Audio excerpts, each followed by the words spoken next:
Ini adalah perjalanan dari keinginan untuk menelisik serta mengungkap salah satu yang tersembunyi di dataran tinggi Papua.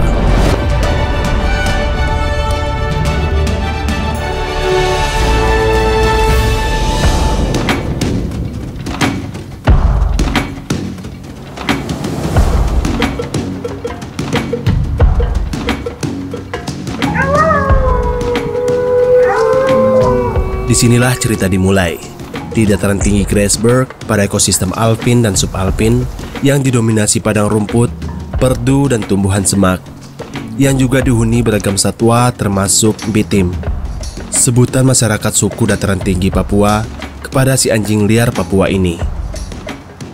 Anjing yang tak pandai menggonggong hanya dapat melolong panjang mirip serigala, sehingga para peneliti menyebutnya singing dog atau Highland Wild Dog.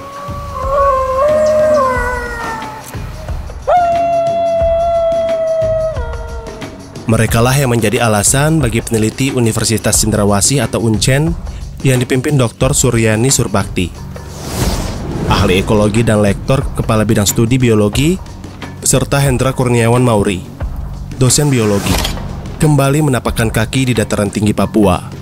Tak hanya peneliti, dokter hewan bernama Natalia Silaban turut mereka bawa serta. Berkolaborasi dengan James McIntyre dan Matthew Persson, peneliti asal Amerika.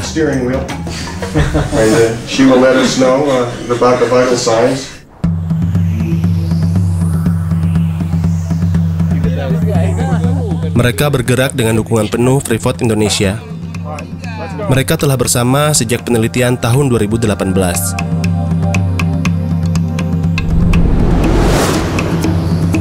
Di kawasan ini, pucuk berupa tebing terjal lancip mirip deretan gigi hiu, berdekatan dengan puncak Jaya yang berselimut salju abadi. Salju dan kabut sewaktu-waktu turun dan angin berputar sangat kencang. Disinilah Highland Wild Dog bermukim dan bertahan hidup di cuaca se-ekstrim ini. Highland Wild Dog di dataran tinggi ini secara umum berwarna khas coklat keemasan, dengan variasi warna lain yaitu hitam putih dan putih. Matanya berbentuk lonjong layaknya almond, dan ada garis pada tepi kelopak mata seperti sedang memakai eyeliner. Ia mempunyai kaki depan lebih pendek, kuping tegak, dan kepala yang lebih besar. Tinggi rata-rata tidak lebih dari setengah meter, dengan berat antara 9 hingga 14 kg. Dialah sang predator puncak di dataran tinggi Papua, termasuk anjing terlaka di dunia, tapi belum diketahui pasti jumlah populasinya di alam liar, dan sempat dinyatakan punah di habitat aslinya.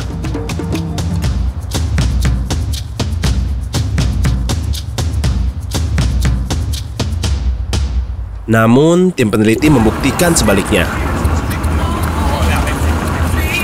We had so much success in 2018. We actually verified that there actually are singing dogs still living in the wild. Some people thought that they were extinct at this point. So it was important to science to verify that so that there's no distractions. Okay. Kali ini tim UNCEN membawa serta Leonardo Numberi, seorang master konservasi biologi, peneliti muda yang sedang memulai penyusunan bahan-bahan disertasi setara tiganya di UNCEN. The dogs come down naturally, and if you can see through your window, good. If you can't see through your window, I'm sorry. It's not about us right now. Leo, begitu sapaan akrabnya, tertarik ikut serta dalam penelitian kali ini sejak mengetahui cerita penelitian Highland Wild Dog di kawasan Grasberg pada tahun 2018 yang lalu. Mereka bersemangat karena pekerja tambang baik dari warga pendatang maupun masyarakat lokal antusias memberikan informasi yang mereka tahu tentang keberadaan anjing liar ini. Any more pictures or just one picture of him?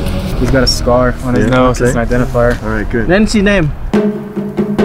Anjing liar Papua oleh masyarakat lokal dianggap sebagai tuan tanah, sang penjaga dataran tinggi Jayawijaya, dan konon memiliki kaitan mistis dengan penduduk asli.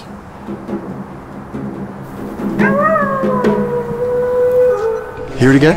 Yeah. That's machinery. You sure? Yep.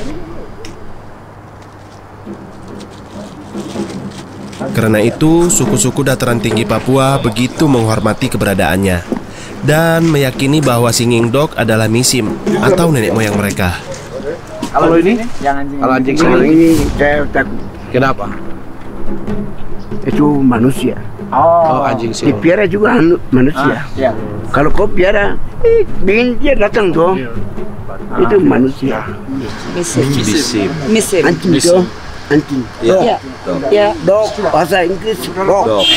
Kalau bahasa ini anjing. Kalau misim. Misim. So this is nenek moyang. Itu misim. Ancestor. Terima kasih. Sama. Dog. Kearifan lokal dan cerita yang dipercayai turun-temurun ini setidaknya menjadi rambu dalam menjaga dan melindungi spesies anjing unik ini di alam liar. Ikan no. Fish no. Fish no. Nah, jadi di dalam kegiatan ini tentunya kita ada tujuan-tujuan ya, targetnya. Ya salah satunya adalah bagaimana mengkaji biologi, ekologi daripada singing dog. Nah, di sisi lain juga target berikutnya itu adalah bagaimana dengan genetikanya. Kali ini fokus penelitian bukan hanya memastikan asal-usul Holland Wild Dog, tapi terkait dengan kesehatan, reproduksi, rantai makanan, perilaku sosial, dan hal lainnya yang bisa menjadi dasar ilmiah bagi penentuan status perlindungan si anjing liar ini. Do you think the research we can make a regulation for single regulation for conservation? It can only help because right now the New Guinea singing dog isn't recognized by the scientific community as anything special or unique, as we have and we are continue to prove it to be. The issue was, prior to me coming before 2018, it was on a red list of animals that are threatened or need concern. But just before I came here last, they took it off, which means no one can prove it's alive, no one can prove it lives in the wild, so we're not concerned about it anymore. We need this research, we need all this scientific data until we can hopefully change and rewrite and, put them back on that red list.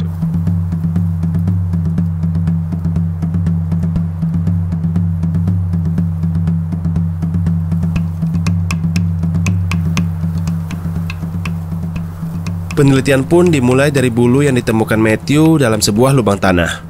Hey Mac, Yes. what mammals here besides singing dogs have ginger fur? Maybe one of those marsupial mammals. There's a hole, a dent.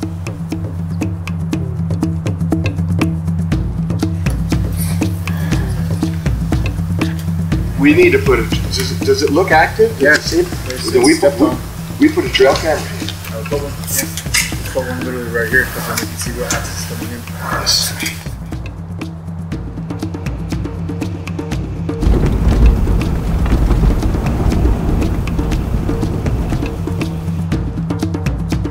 Kamera trail dipasang di beberapa titik lokasi. Dilengkapi umpan dan esen campuran dari beberapa satwa untuk menarik singing dog datang. This one is called the Canine Curiosity Lure. Okay, they go and they come, and it's made out of skunk essence, crushed coyote gland, and beaver castor. All the smelliest things on the planet.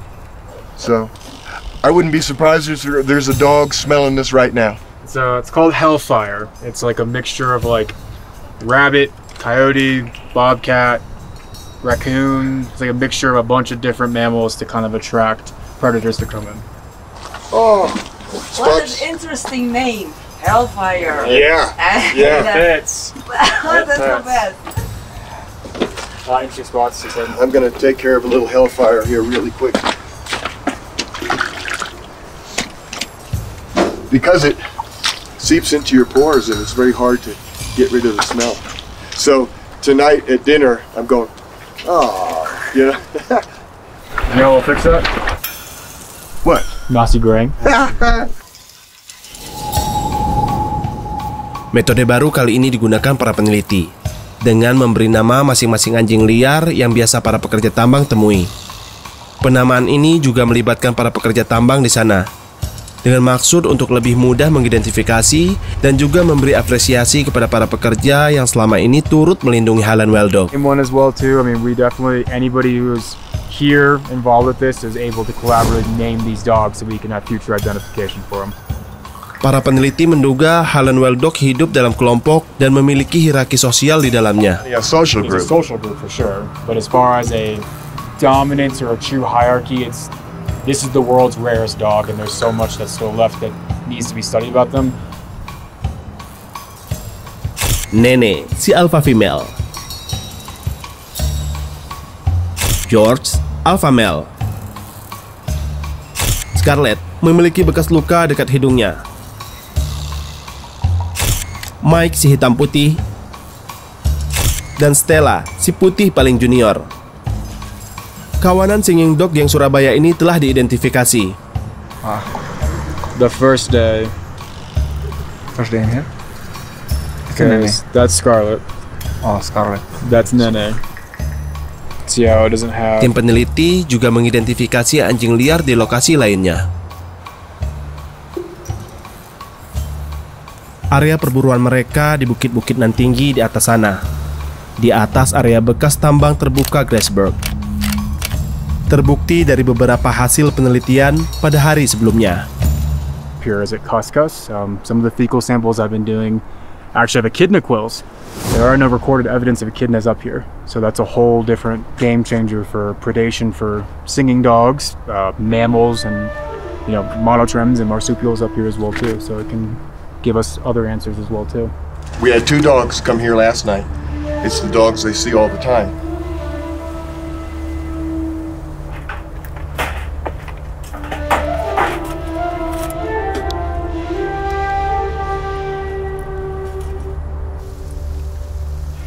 Dan inilah saatnya melakukan penjebakan. Matthew memancing kawanan anjing dengan potongan ayam.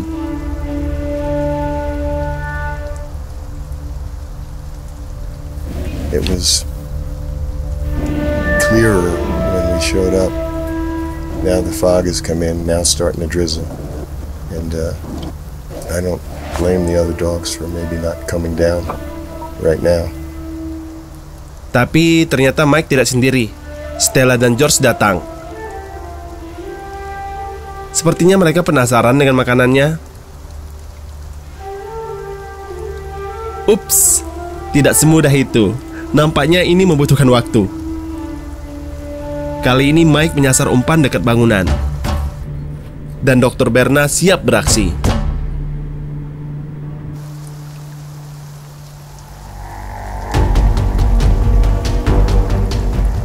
Tapi bidikannya meleset. Jarum tidak tembus sempurna di tubuh Mike. Namun bisa dipastikan sedikit bius masuk ke dalam tubuh Mike akan berpengaruh. Dan ya, Mike kabur, namun segera tersungkur di dalam parit.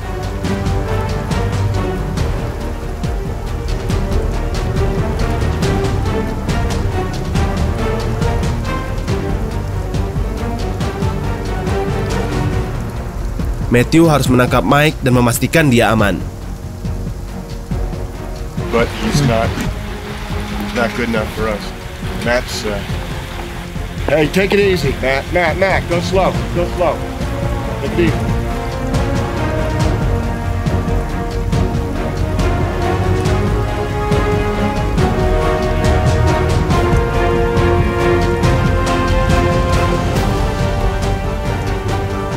Tapi Mike berhasil kabur. Dia masih cukup lincah meski dalam kondisi gontai.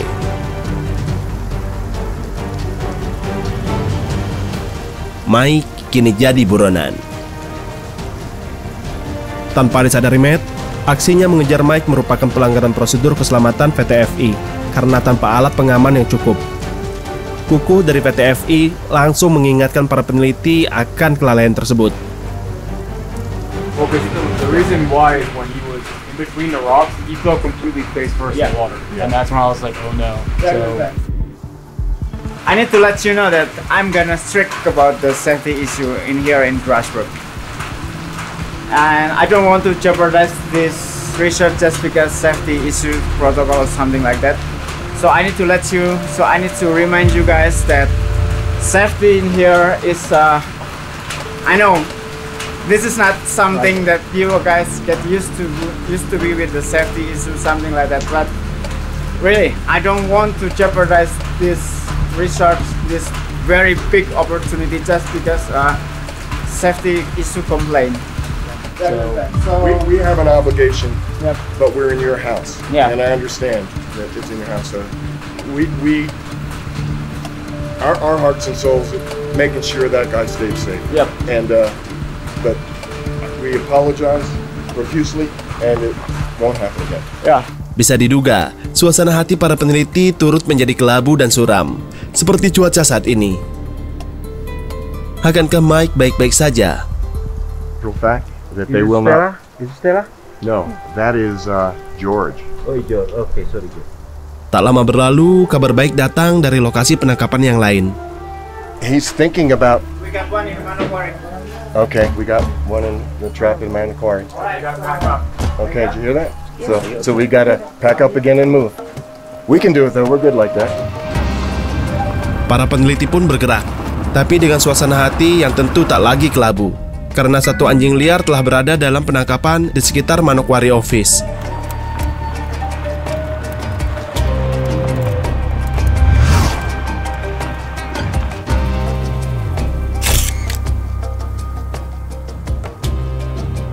Is this Don? Don then? Pengambilan sampel dilakukan pada anjing yang mereka beri nama White Sox. Si betina yang memiliki corak pada tungkainya persis seperti memakai kaos kaki putih. Is it the duration? I don't think the duration. But... Sampel pun diambil dari bulu, liur, kotoran, dan darah si makhluk yang masih terbius ini. Langsung masukin aja. Iya, ambil. We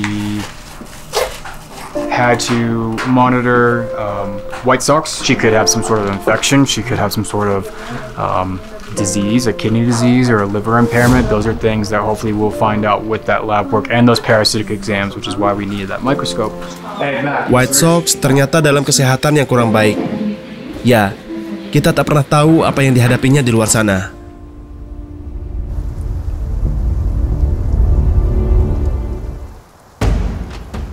Kembali ke Surabaya Site, terlihat seorang karyawan memberikan tambahan umpan ke dalam perangkap. Tak kuat menahan godaan umpan segar, Stella pun terperangkap. And I like the way they covered her around. That just shows how much the locals really appreciate these dogs. Seakan khawatir dengan keselamatan keluarganya, Nene dan George yang dituakan dalam kelompok mereka mengamati keadaan Stella, si anjing paling bungsu yang baru saja terperangkap. We're learning so much about their social behavior that no one knew.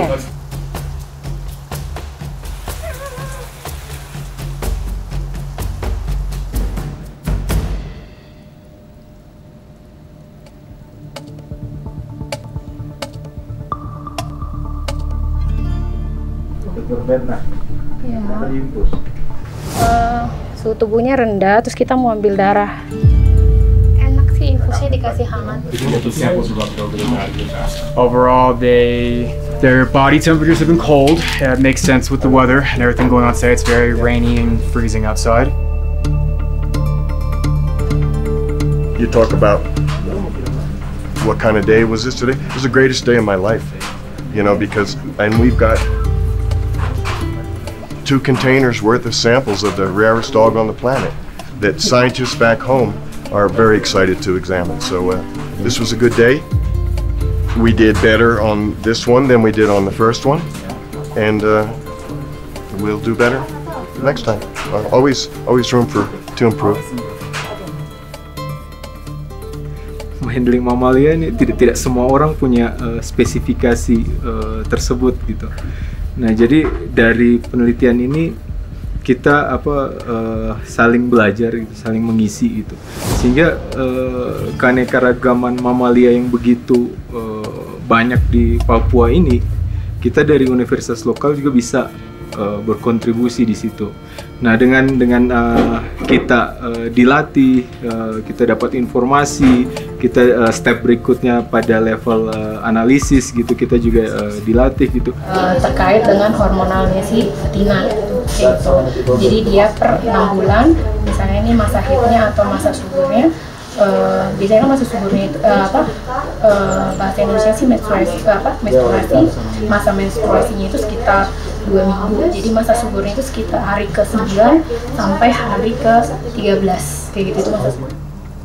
Harapannya nanti ke depan kita bisa memproduksi informasi-informasi saintifik yang lebih detail lagi terkait dengan keanekaragaman mamalia di Papua gitu.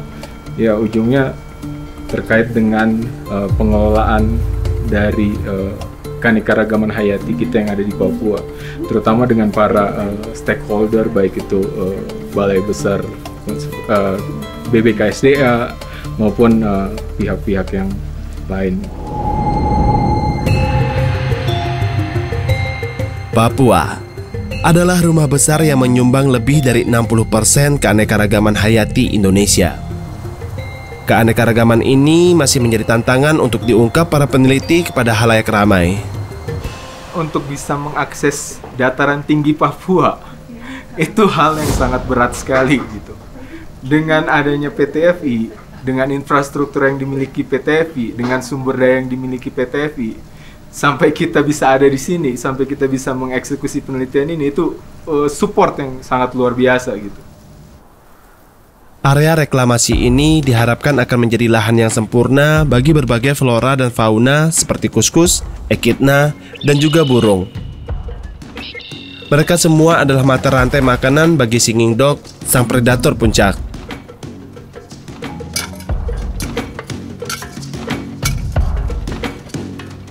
What PTFI is doing with the reclamation is one of a kind.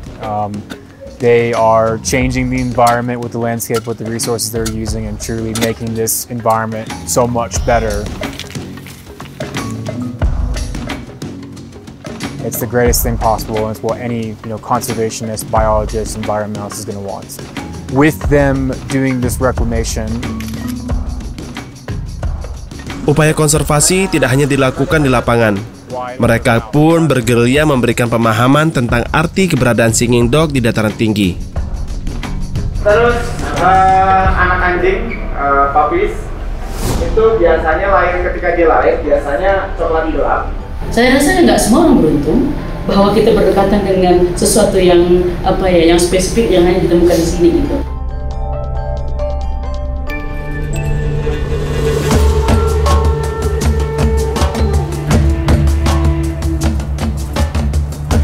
Tentu saja, sosialisasi dan edukasi oleh peneliti dan tim Enviro juga menyasar generasi muda. Karena generasi ini yang kelak memiliki peran krusial membentuk kebiasaan baru dan memberi dampak pada keberlangsungan masa depan singing dog. Matt McIntyre, nice to meet you. Yeah, nice to meet you. Couple of minutes. Hi. My name is Ben, and I think I've seen one before because I live in Hidden Valley. You live in Hidden Valley? Where one of the waterfalls goes, and I've heard the same type of as far as what you guys can do to help save Highland wild dogs, living in the Highlands, you can help future research by taking pictures and videos, and you guys can even help name some of these dogs as well too. What type of food can we feed singing dogs? Okay, very good question. Generally, safe foods include raw meat if you are going to go ahead and use.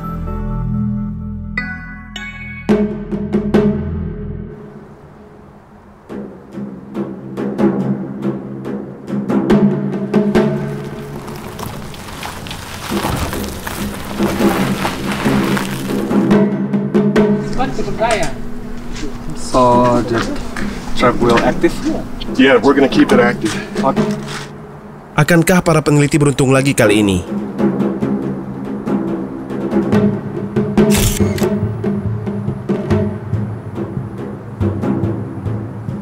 Siapakah yang akan masuk perangkap?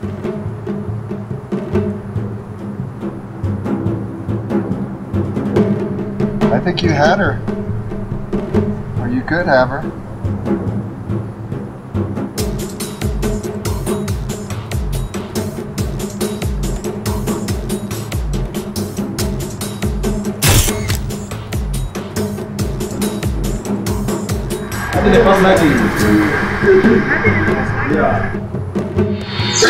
Is this Bernie? This is Bernie. Yeah. Dr. Brenna and Bernie. Mari Kak, saya 3. Black. Mika, yang bekerja pada tim Enviro, turut membantu penelitian kali ini. Sementara Leo fokus mencatat hasil pengukuran dan kesehatan Bernie. Leo banyak menimba ilmu di lapangan dan pengalaman baru dalam penelitian ini. Leo memang digadang untuk menjadi generasi penerus para peneliti Unchen. Leonardo adalah salah satu mahasiswa Unchen, yaitu dia dari S1 dan S2 di sana, dan tugas skripsinya dan juga tugas tesisnya waktu magister itu adalah berkaitan dengan ekologi konservasi untuk singing dog. Nah, jadi keterlibatan Leo sangat penting sekali gitu. Ya karena dia masih muda dan juga memiliki komitmen juga untuk nanti melanjutkan gitu. Sehingga ya Leo harus digandeng dalam kegiatan ini. Tak hanya Leo, Paulus dan para pekerja lainnya pun sangat antusias mengikuti penelitian dan proses pengambilan sampel anjing-anjing liar ini. Oke, semua sudah selesai. Another baby. Like a baby, yeah. No, they get cold. Do you guys see mom or dad anywhere behind me? Oh, lihatlah mata itu dari balik jaket yang menyelimutinya. Bernie siuman. Wow, lucu sekali.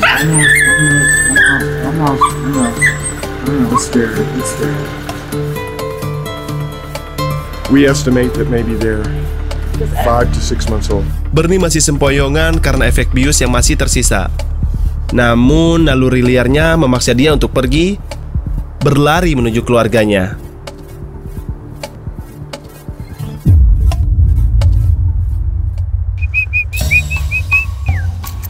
George, come here, come on. Hi, hello. Good job. Selanjutnya di Surabaya Site, para peneliti kembali melakukan proses sampling kepada George. Selain mengambil sampel, para peneliti juga memasang GPS Collar pada George untuk memantau pergerakan kawanan singing dog ini. 18 months. And then, when the battery runs out, there's an automatic mechanism that releases the collar so that he doesn't live with it for the rest of his life. So we'll be getting really important information from him for 18 months about territory, where they go seasonally and weekly. So it's pretty exciting. Di luar sana, Nenek dan Scarlett datang menjemput George. Mungkin mereka menerka-nerka apa yang telah dilakukan orang-orang ini terhadap George. Sementara George masih linglung dan merasa kurang nyaman dengan kalung besar yang tiba-tiba ada di lehernya. There's a lot to still kind of learn, but the social structure, the way they behave with each other is unlike anything that you can even see in zoos, in private ownership, on public display, and it doesn't also depict how normal feral dogs are too. Ada semacam ikatan batin dan empati yang mereka tunjukkan sebagai keluarga. Nenek dan Scarlett pun terus menggiring George untuk kembali ke rumah mereka nun jauh di atas bukit.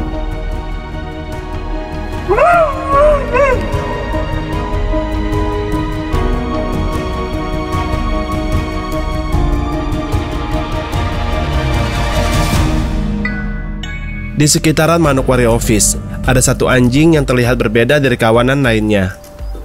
Peneliti memberinya nama Mango. Ia memiliki bentuk dan muka lebih cabi dan terlihat akrab dengan anjing-anjing liar lainnya di sana. Apakah Mango hasil perkawinan silang? Mango is we don't know until we do the blood work. I hope hybridization is not happening, because then that's going to prove that these dogs are pure, that they're worthy of studying, that they're worthy of protecting, that they are a true apex predator, that they're an umbrella species that's protecting and working along with reclaiming the land that PTFI is in the process of doing.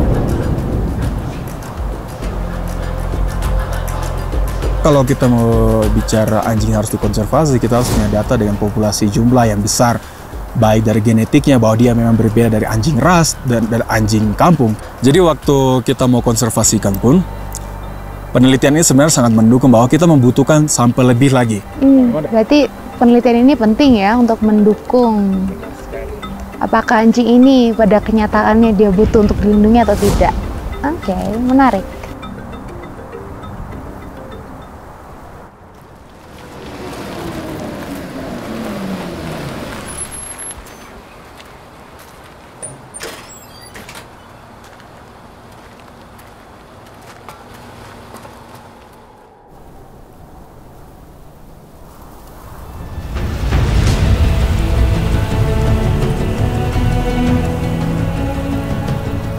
Penelitian belum selesai, masih akan terus berlanjut untuk mengenali lebih jauh tentang si anjing liar ini. Kelak, ketika semua sudah terungkap, kita akan mengerti dan tahu persis harus berbuat apa untuk si tuan tanah dataran tinggi Papua ini.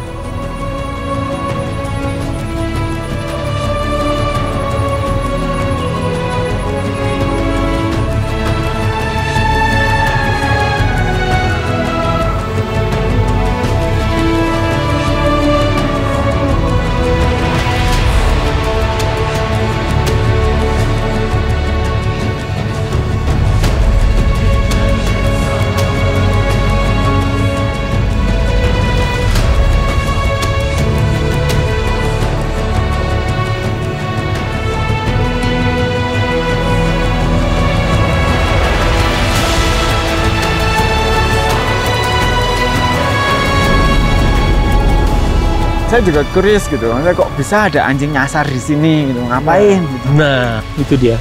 Itu yang menarik. Yang nanti kita tunggu dari penelitian ini untuk bisa mengumumkan yang kebenarannya kayak apa sih.